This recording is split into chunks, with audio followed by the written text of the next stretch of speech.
राम राम। रामायण से जुड़ा हुआ भगवान राम और माँ शबरी का एक छोटा सा प्रसंग मैं आपको बताऊंगा। जब भगवान वनवास के लिए अयोध्या नगरी से निकले, माता शबरी जी को यह खबर पहुंची कि वह अब यहाँ से होकर जाएंगे। तो उन्होंने उनके लिए जंगल से जाकर कुछ एक बेर चुने, यह सुनिश्चित करने के लिए कि वह बेर भगवान राम को जो मैं अर्पित करूंगी वो मीठे हो। तो उनको उन्होंने चख लिया। तो जब वह जूठे बेर शबरी माता ने भगवान राम को भेंट किए, भगवान राम ने तो वह बेर बड़े प्रेम से चखे। तो यहां पर बाद में जिज्ञासावश भगवान लक्ष्मण ने भगवान राम से प्रश्न किया कि ये बेर जूठे थे, आपने क्यों खाए? तो वहां पर भगवान राम उत्तर देते हैं कि यह जो बेर है इसमें जूठन मत देखो, इसमें प्रेम देखो, प्रेम कितना छुपा है। जब भक्त भगवान के लिए अपने ओर से ये प्रयास करता है कि श्रेष्ठ से श्रेष्ठ वस्तु मैं अपने देवता को अर्पण करूं, उसके पीछे प्यार अगर छुपा है ना, ये प्यार सच्चा होना चाहिए, यह समझने की बुद्धि भी आप में हो पहले, ठीक है ना। तो जो भी चीज़ आप भगवान को वह अर्पण करते हो प्रेम से, वह हमेशा स्वीकार होती है। गुरु जी के पास जा रहा था, कुछ एक फल चुनने लगा मैं, तो मैंने चुन चुन के उसके बीच में ये देख रहा था कि कोई फल किसी तरह से भी खराब ना हो, उसमें कीड़ा ना लगा हो, वो दागी ना हो। तो मुझे उसी समय ये प्रेरणा मिली थी वीडियो की। यहां पर एक महीन सी रेखा है, वो है प्रेम। एक प्रेम मां शबरी का भगवान राम के प्रति, एक प्रेम किसी शिष्य का अपने गुरु के प्रति, एक प्रेम पति का अपनी पत्नी के प्रति, और एक प्रेम पत्नी का अपने पति के प्रति। प्रेम शुक्र ग्रह से जोड़कर देखा जाता है। मैंने अय्याश से अय्याश व्यक्ति की जन्म पत्रिका देखी है, उसका एक प्रश्न जरूर होता है। मैंने बहुत सी स्त्रियों का संग किया है, लेकिन कोई भी स्त्री मुझे ऐसी नहीं मिली जो मुझे प्रेम करती हो। लेकिन जो प्रेम है ना, शुद्धता की वह अवस्था है जो आपके मन में ऐसी स्थिति ले आता है जो कि शून्य होती है।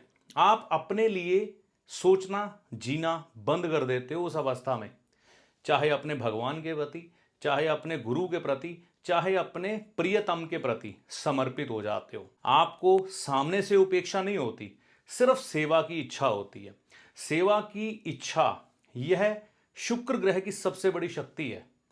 चाहे वह समर्पित पति हो जो अपनी पत्नी के लिए दिन रात अपने आप को काम की भट्टी में झोंक कर घर का चूल्हा जला रहा हो और अपने स्टेटस के हिसाब से घर में सुख सुविधाएं ला रहा हो, और वह पत्नी जो अपने हार श्रृंगार को एक तरफ रख के सिर्फ अपने बच्चों और अपने पति के प्रति समर्पित हो। तो यह जो प्रेम है ये शुक्र का सच्चा प्रेम है। इसी को ही कहते हैं कि आपका शुक्र उच्च का है। बाकी इस समय की दुनिया अपनी पत्नी को शराब पिला दो, पति को शराब पिला दो, ब्रांडेड शराब पी लो, है ना, ऐसी बातें करने वाले बहुत से एस्ट्रोलॉजर हैं, खास तौर पर महिला एस्ट्रोलॉजर है ना। तो धिक्कार ही है उन पे, पहली बात।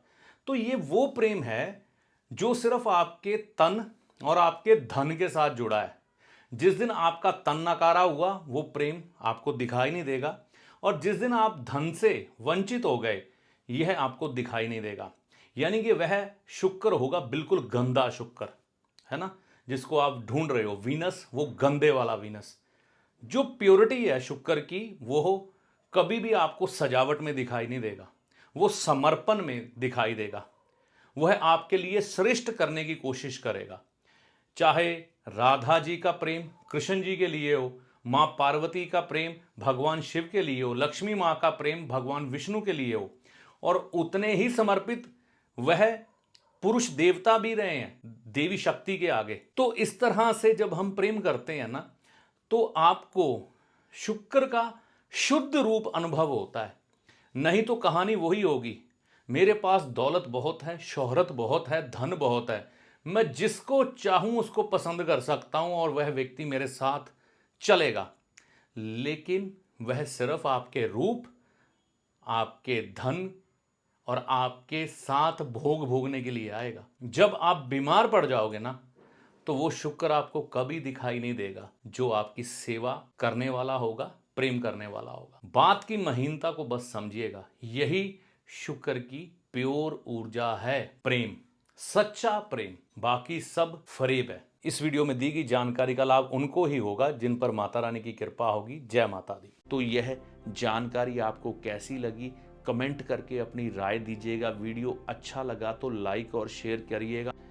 देखिए, अंत में एक चीज़ मैं कहना चाहूँगा, ज्योतिषी को हमेशा अपने एक सलाहकार के रूप में देखें जो आपके भले और बुरे समय का ज्ञान आपको देकर आपके कष्टों से आपको बचाने का प्रयास करता है।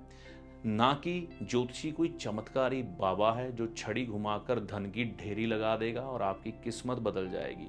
ना ही कोई जादूगर जो आपको छलावे में या भ्रम में डाल के आपकी किस्मत बदल देगा। ऐसा कुछ भी ज्योतिषी के पास नहीं होता। ज्योतिषी को हमेशा एक अच्छे सलाहकार के रूप में देखें जो सिर्फ और सिर्फ आपका हित चाहता है। इससे ज़्यादा ज्योतिषी से कोई भी उपेक्षा मत करें।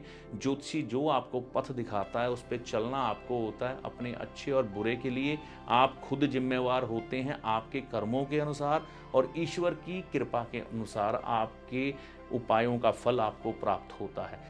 चैनल पर अगर आप पहली बार आए हैं, बहुत समय से चैनल के साथ चल रहे हैं, तो इसे सब्सक्राइब करके जाइएगा। इस वीडियो में दी गई जानकारी का लाभ माता रानी की कृपा से आपको होगा। जय माता दी।